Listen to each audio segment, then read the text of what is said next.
Tag Life Done Free. Hey, I thought I'd shoot a quick video on Pod 4. We are pouring some concrete today, and just for the for the floor inside Pod 4. Pod 4 will ultimately be my bedroom. We are living in the spare bedroom while I'm in construction, so it's going to be a long, hot day, 100-degree weather, and 19 yards of concrete. So if you're interested, come on, check it out.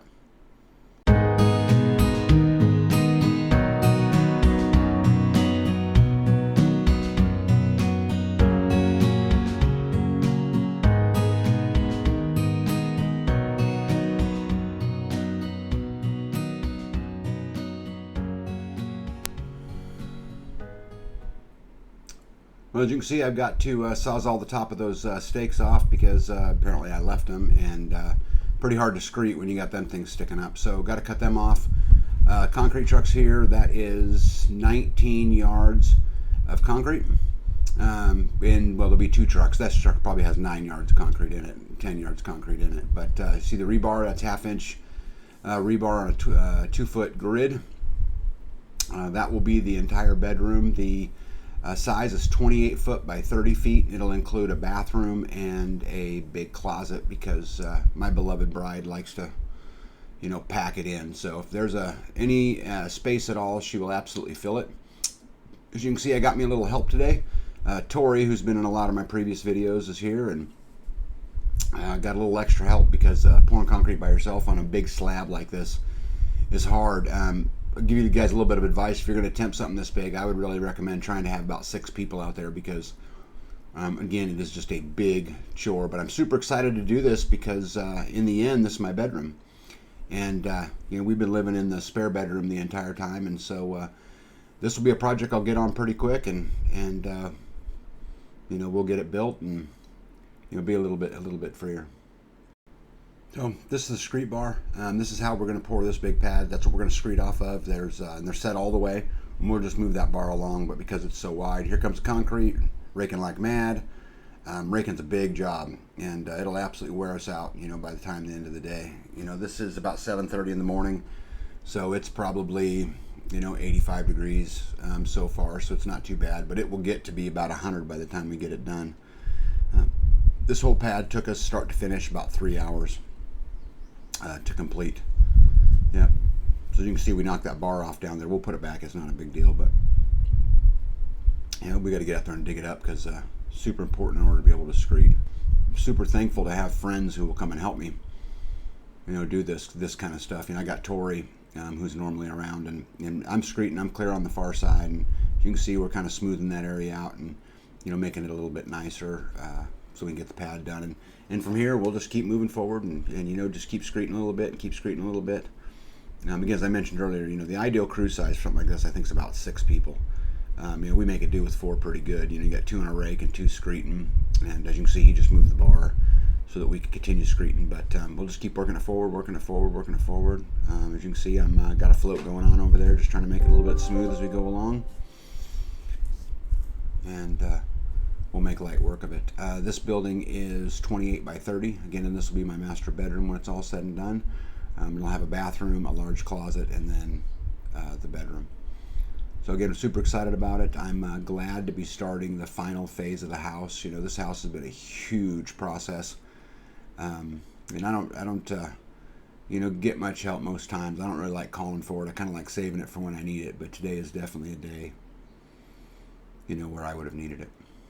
So, that truck pulled away a little bit. He'll pull back on the other side, empty out, and then, we'll have to go on and wait on the next truck, which is always stressful, because concrete's drying. Kind of talking about that, if you guys are going to go pour some concrete and you don't know what you're doing like us, try not to kill each other because it is super stressful. The concrete starts setting and, you got to fill it, and then you got a guy like that. See, that's a rookie driver. See all that concrete pouring out over the edge? He just does not, hasn't been doing it very long, but I'm hoping this job gives him some confidence and he learns a little bit more about it. You can see, so that's a float, and so what we're working on is just getting the little lines out of it and the pits out of it and those kind of things. Tori and that other guy up there are just trying to get things spread out so for the next one, and again, just waiting on it. And there is what's called a Fresno, so that's after you float it. as far as the tool goes. I own all my own tools, bought most of them at auctions. Just kind of allows me to, again, not have to pay for anything. And I'll include costs and breakdowns of this whole project at the end of the video. But, yep, getting hot. You can see people, wiping the sweat. But super exciting. Again, this is Pod 4. And it won't be very long, and, we'll be living in it, hopefully. I've got water lines running in that white exterior wall right there, which is ultimately will be an interior wall, so it wasn't a big deal. But I'm going to tell you, this last winter when it was 30 below zero, those water lines in that exterior wall, not a good idea. They like to freeze, and that can ultimately cause problems for us. So it's going to do a bunch of things for us. I'm excited about being in a bedroom on the first floor where I can just walk out on my back deck and without having to navigate stairs. Hey B, you don't seem to be working very hard. I don't have to. Why don't you have to? Because you're here. Because I'm here, so when I'm here, you don't have to work? Yeah. Ain't that's a bunch of crap. I don't know how much. We need some water for the concrete. I got 10 gallons. Wipe off the tools, so B's going to use the B machine.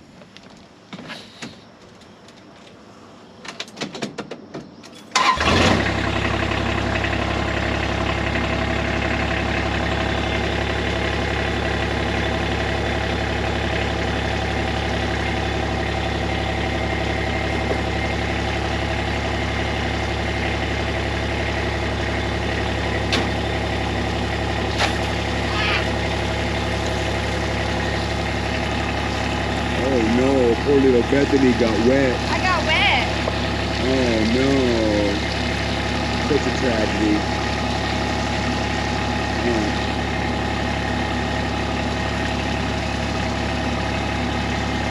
Hey, I thought I would share something interesting. We were talking to the concrete guy, and I asked him if he was sick and tired of my wife calling his cell phone because, she has his cell phone number, and he laughed, and he said, no, I'm just glad somebody's ordering concrete. I thought that was pretty interesting that, here we are in the coolest day of the week, in the morning on the coolest day of the week, and nobody's ordering concrete. Oh. Except for us. I often talk about how always have some extra stuff to pour.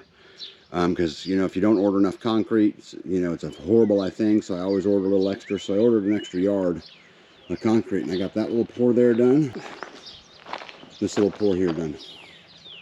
So nothing special. They don't even have to be that nice. They're just the landing outside the shop. So now the shop's completely surrounded in concrete. So you see here, the pour's pretty straight. Big footing underneath it, which is what I needed to do in order to make it level. So we'll do a lot of backfill, and I'm gonna hopefully surround the whole thing in a deck at some point. But look at it. Not too bad. Here we go. Pod number 4. The pipe you see sticking up over there would be the toilet, the sink, and the shower.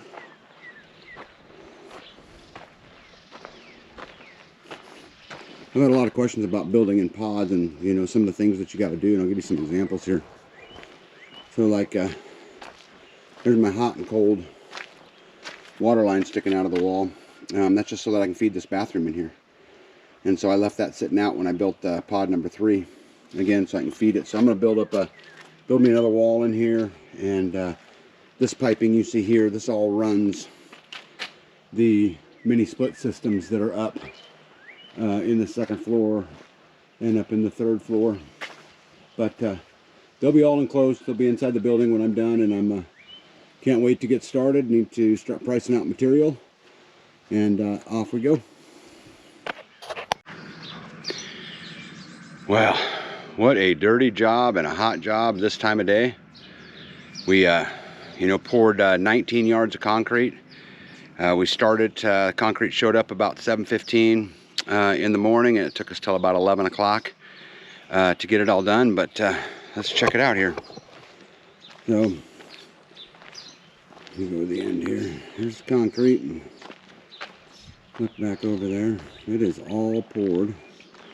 And you can see my puppy prints in it. I don't really care so much about the puppy prints because I'm going to hardwood floor this ultimately. But this is, as I've talked about in my previous videos, this is the pod 4 and the final pod to the house. So I'm looking forward to framing it.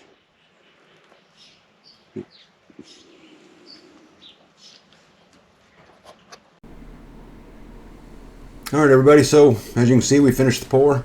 Thought I would just share with you guys the cost to do it all. So I ordered 19 yards of concrete at $140 a yard. That was $2,660. I also have $405 in rebar inside of the concrete, which is also super important. And then I have $180 in labor for the guys that I paid to be out here.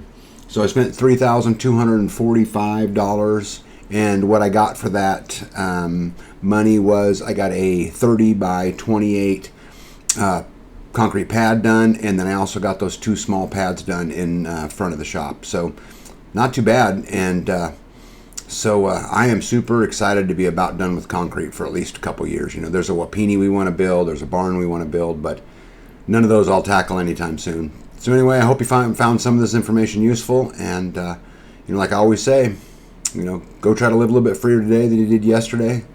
Hold the line. Don't give an inch. Tag out. See ya.